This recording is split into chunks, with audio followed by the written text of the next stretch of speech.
Hai guys, welcome to Teguh Story Channel. Apa kabar sahabat onlineku? Semoga sehat dan bahagia selalu, serta selalu dalam lindungan Allah.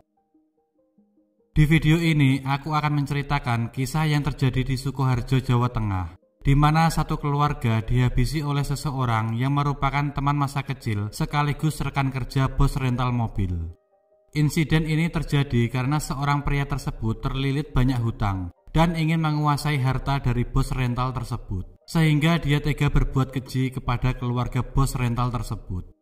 Bagaimana kisah kelanjutannya? Mari simak videonya sampai habis sahabat onlineku.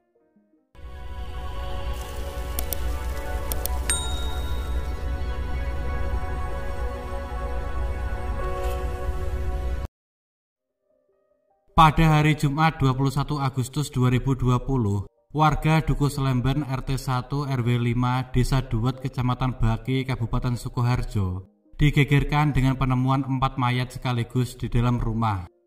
Tak lain mayat itu merupakan satu keluarga, pasangan suami istri dan kedua anaknya. Keempat mayat tersebut ditemukan terpisah, ada yang di ruang tamu, pintu samping, dan ruangan lain. Diketahui keempat mayat tersebut bernama Suranto berusia 42 tahun dan istrinya bernama Sri Handayani atau Handa berusia 36 tahun, dan kedua anaknya bernama Rafael dan Dinar. Keluarga Suranto merupakan keluarga yang bahagia dan juga mempunyai usaha rental mobil. Sebagai bos rental mobil, Suranto memperkerjakan teman masa kecilnya sebagai supir, dan temannya itu bernama Henry Taryatmo berusia 41 tahun.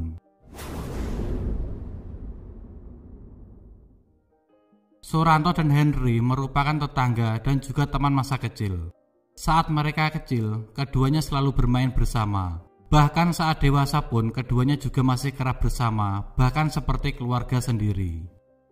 Henry sering bahkan hampir setiap hari ke rumah Suranto, sebab Henry bekerja kepada Suranto. Saat ada orang yang hendak rental mobil kepada Suranto, Henry lah yang menyupir mobil tersebut. Pada hari Rabu 19 Agustus 2020, Henry datang ke rumah Suranto berniat untuk menyetorkan uang hasil rental mobilnya sebesar 250.000. Kedatangan Henry awalnya baik-baik saja, tidak ada yang mencurigakan. Mereka ngobrol seperti biasanya dan tidak ada yang mengira hari itu Henry melakukan perbuatan keji kepada keluarga Suranto. Saat sedang mengobrol, Henry tiba-tiba pergi ke dapur untuk mengambil pisau yang biasa dipakai istri Suranto untuk memasak. Setelah mengambil pisau, Henry lantas menusuk istri Suranto, Sri Handayani. Handayani ditusuk sebanyak 3 kali di bagian ulu hati, perut bagian kanan, dan perut bagian kiri. Mendengar istrinya menjerit, Suranto lalu menghampiri istrinya. Akan tetapi, Henry kemudian kembali melakukan aksinya dengan menusuk Suranto di bagian perut dan dada. Selesai dengan aksinya itu, Henry lantas menyelesaikan aksinya dengan menghabisi kedua anak Suranto. Hari itu juga Henry telah menghabisi seluruh keluarga Suranto. Dan tak hanya sampai di situ saja. Setelah menghabisi keluarga Suranto, Henry kemudian membawa kabur sepeda motor milik Suranto. Henry membawa kabur sepeda motor Suranto di wilayah Kartasura, Sukoharjo di rumah saudaranya. Belum puas dengan hasil jarahannya itu, Henry kemudian kembali ke rumah Suranto dengan ojek online untuk mengambil mobil Toyota Avanza putih milik Suranto. Mobil tersebut kemudian dijual kepada seseorang sekitar 82 juta rupiah. Setelah melakukan perbuatan keji itu, Henry lantas menghilangkan barang bukti dengan membuang baju, dompet, kunci rumah, dan pisau yang dia gunakan untuk menghabisi keluarga Suranto di daerah Banyudono, Boyolali. Peristiwa ini tak langsung segera diketahui oleh warga sekitar maupun pihak berwajib. Warga hanya menyadari seluruh anggota keluarga Suranto tidak keluar rumah sejak Selasa 18 Agustus 2020. Orang sekitar baru penasaran setelah ada orang yang ingin menyewa mobil milik Suranto, namun malah menemukan aroma menyengat dari dalam rumah Suranto pada Sabtu sekitar pukul 21 malam. Kala itu rumah dalam keadaan tertutup. Warga pun mulai curiga dan memeriksa rumah itu. Warga kemudian memberitahukan hal itu kepada salah satu saudara Suranto. Mariono yang merupakan kakak Suranto bergegas menuju rumah Suranto. Saat Mariono memeriksa rumah Suranto dari balik jendela, Mariono sangat terkejut dengan apa yang dilihatnya. Saat itu Mariono melihat 4 orang tergeletak sudah tidak bernyawa dengan sangat mengenaskan. Pintu rumah Suranto lalu didobrak oleh warga. Setelah pintu rumah didobrak, jenazah Suranto, istri beserta kedua anaknya sudah dalam keadaan membusuk. Kejadian itu kemudian dilaporkan kepada ketua RT juga kepada pihak berwajib. Setelah memeriksa tempat kejadian perkara, tidak butuh waktu lama polisi berhasil menangkap Henry. Selain itu, Henry juga tidak kemana-mana, jadi tidak susah bagi polisi untuk menangkapnya.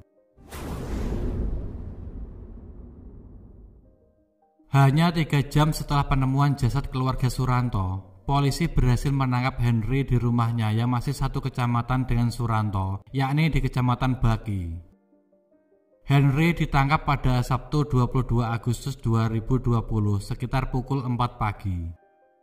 Setelah diperiksa, Henry mengakui semua perbuatannya. Dia mengaku dia melakukan itu karena dia terlilit banyak hutang. Dia ingin menguasai harta Suranto untuk melunasi hutang-hutangnya. Dan untuk mempertanggungjawabkan perbuatan kejinya, Henry dijerat dengan pasal berlapis dengan ancaman hukuman seumur hidup. Henry dikenakan pasal 365 KUHP tentang pencurian dengan kekerasan, pasal 338 KUHP tentang pembunuhan, dan pasal 340 KUHP tentang pembunuhan berencana. Awalnya keluarga Suranto kurang puas dengan hukuman Henry. Mereka berharap Henry dihukum mati. Menurut mereka, hukuman mati adalah hukuman yang setimpal untuk Henry. 6 bulan setelah peristiwa pembunuhan tersebut, Henry divonis hukuman mati. Pejabat Humas Pengadilan Negeri Sukoharjo mengatakan yang menjadi pertimbangan majelis hakim memvonis mati terdakwa karena fakta-fakta yang terungkap di persidangan.